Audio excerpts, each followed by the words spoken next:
कबीर साहब कहते हैं कि सतगुरु ने चुनरी रंगी रे। गुरु महाराज ने क्या किया? हमारी चुनर रंग दी, हमारी आत्मा को रंग दिया। काहे में? ज्ञान के, मालिक के प्रेम में, उस परमेश्वर के प्रेम में, संसार के प्रेम से हटा करके संसार में खाक मोहब्बत है, खाक मोहब्बत, और परमेश्वर से होती है वो पाक मोहब्बत होती है, प्रेम होता है। सतगुरु ने चुनरी रंगी रे, सतगुरु चतुर सुजान। क्या है? सतगुरु ने चुनरी रंगी रे, सतगुरु चतुर सुजान। बहुत ज्ञानी है, चतुर सुजान, और सब कुछ उन पे बार दूं रे। कबीर साहब कह रहे हैं कि सब कुछ उन पे बार दूं रे। क्या? तन मन धन और प्राण। क्या क्या? तन मन धन और प्राण।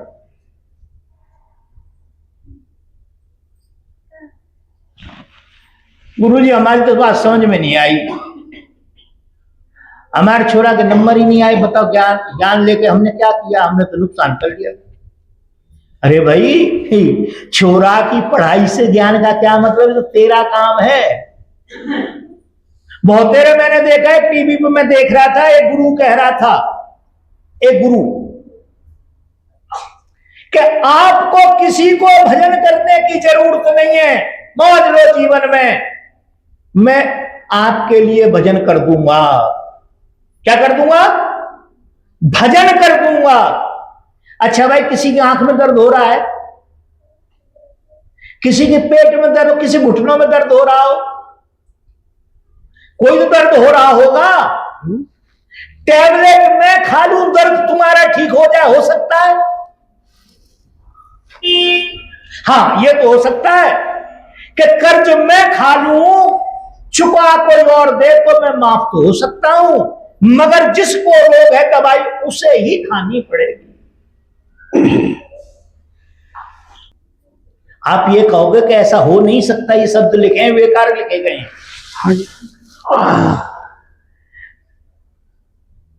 जब गुरु तेग बहादुर जी की गर्दन उतार दी गई, शहीद कर दिया गया, तो ऐसा बताते हैं कि वहां सिपाही खड़े हुए थे और उनके जो शिष्य थे उस पार्थिव शरीर को किसी तरह लेके जाना चाहते थे।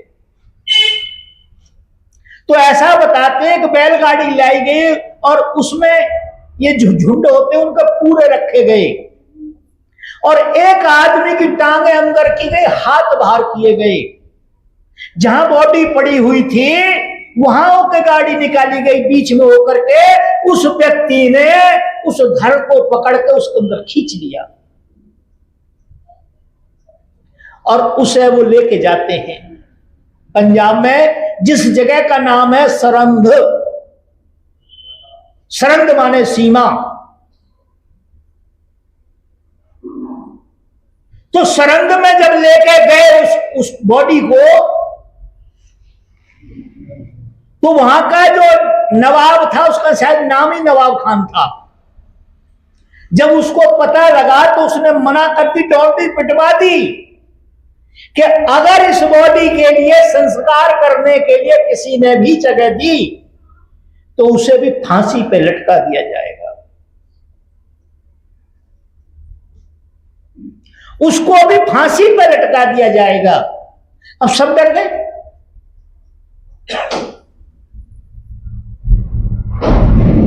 तो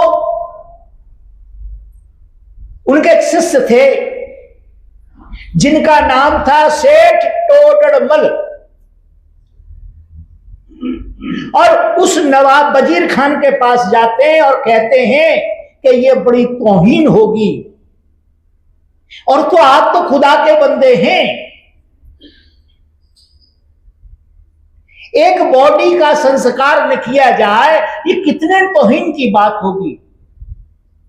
उसने कहा कि अगर तुम्हें बॉडी का संस्कार करना है कर दो, मैं जगह दे दूंगा। जितनी जगह चाहिए उतनी सोने की असरफी बिछा दो,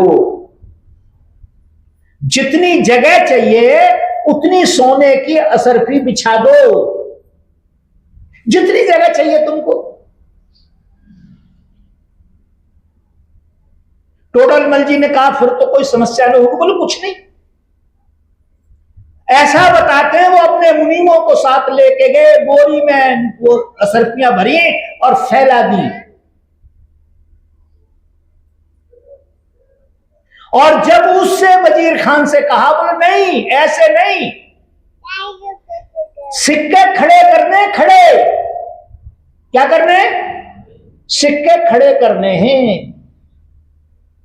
और ऐसा सुनने में आया गुरुओं के माध्यम से कि उतनी जगह पर सिक्के खड़े किए गए जहां उनके पार्थिव शरीर का संस्कार किया गया। उसी बात को कह रहे हैं कि सतगुरु ने चुनरी रंगी रे, सतगुरु चतुर सुजान। सब कुछ उन पे बार दूं, क्या तन मन धन और प्राण चुनर मुरी रंग डाली। सतगुरु है रंगरेज।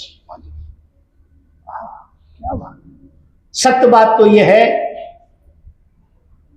कि ये होने की बात है, काहे की होने की बात है।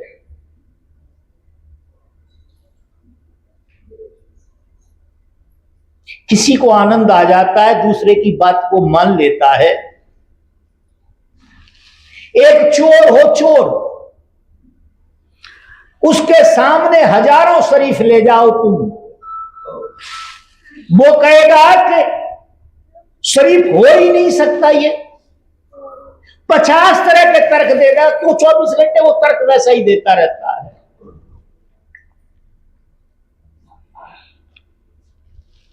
क्यों कि 24 घंटे जो भरा जा रहा है अंदर, जब उल्टी होगी तो वही बाहर निकलेगा।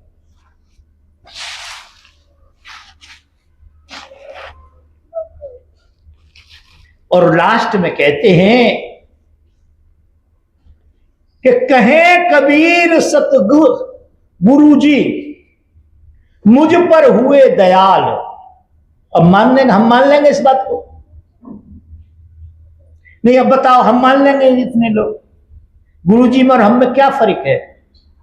रोटी वो भी खाते हैं, हम भी खाते हैं, वो भी नहाते हैं, हम भी नहाते हैं। पैसे की जरूरत उनको भी, हमको भी जरूरत है।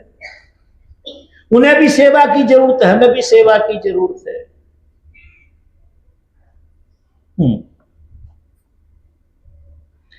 एक ट्रेन में एक महात्मा सफर कर रहे थे। तो महात्मा जो सफर कर रहे थे तो 3-4 सेठ जी बैठे थे आगे, मोटे मोटे पेट के। पैसे में ये भी दुर्गुण है, दूसरे की नकल उतारना। और वो आपस में कर रहे, देखो आजकल तो वैसे मौज आ रही है, आजकल तो ट्रेन में चल रहे हैं महात्मा, पहले पैदल चला करते थे, फलानी बात है, ये है, अब बड़े पैसे वाले हो रहे हैं महात्मा, ये हो रहे हैं, वो हो रहे। महात्मा जी ने कुछ कहा नहीं। क्यों नहीं कहा? महात्मा जी जानते संसार एक व्यर्थ की बात बकता है, जैसे हमारा आप सबके अंदर बात है।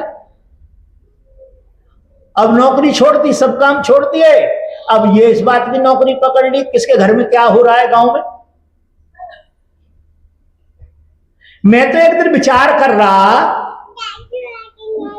कि हमारी गवर्नमेंट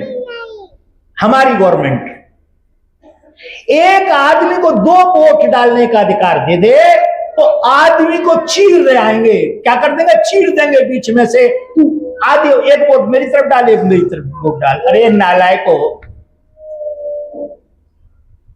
मैं तो इन जो राजनीतिक हैं, मैं तो कहता हूं उनके बच्चे पैरों नहीं चलने चाहिए कभी।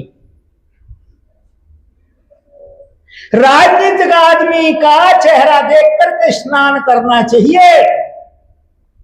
डाकू आ जाए कोई बात नहीं, शमशान जाओ कोई परेशानी नहीं, केवल राजनीतिक आदमी को। उसका चेहरा देख लो, आज तुम्हारा दिन खराब हो गया। उसे देखने के बाद स्नान करना चाहिए, नहीं पवित्र नहीं हो पाएंगे आप।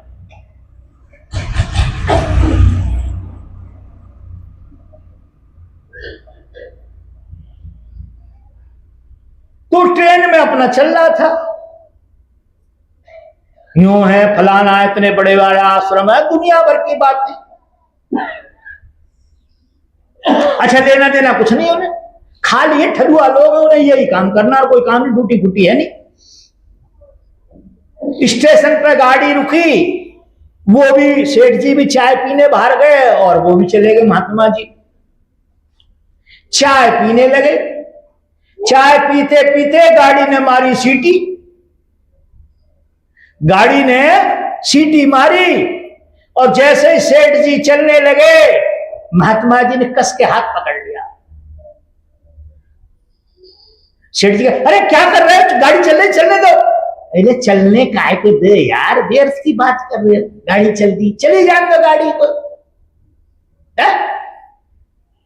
अभी तो आप कह रहे थोड़ी देर पहले हम और महात्मा में क्या फर्क है, अंदर कह रहे थे जो हम खाते हैं वो ये खाते हैं, अब देखो हम गाड़ियों में चल रहे हैं, गाड़ी में ये भी चल रहे हैं, मौज आ रही है इनकी, हम में इनमें क्या फर्क है। उन्होंने महात्मा जी ने कहा हम में क्या फर्क है, कुछ नहीं, जाने दो गाड़ी को, अरे गाड़ी निकल जाएगी।